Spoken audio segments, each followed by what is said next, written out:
How's it going? This is Ricardo, and in this video I'll show you how to remove the heatsink on a Dell Inspiron 7572. If you're looking for parts for this laptop, go to our website and use this coupon for a 5% off discount.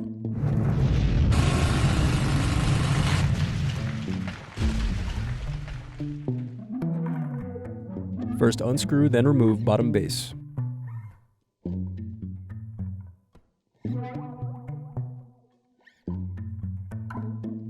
Then unscrew and remove battery.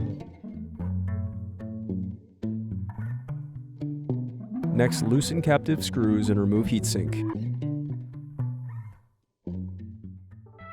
Thanks for watching. Don't forget to like and subscribe if you enjoyed this video. And if you need more, check out this playlist to watch other tutorials for your laptop. You can also click here to find parts for your laptop at partspeople.com.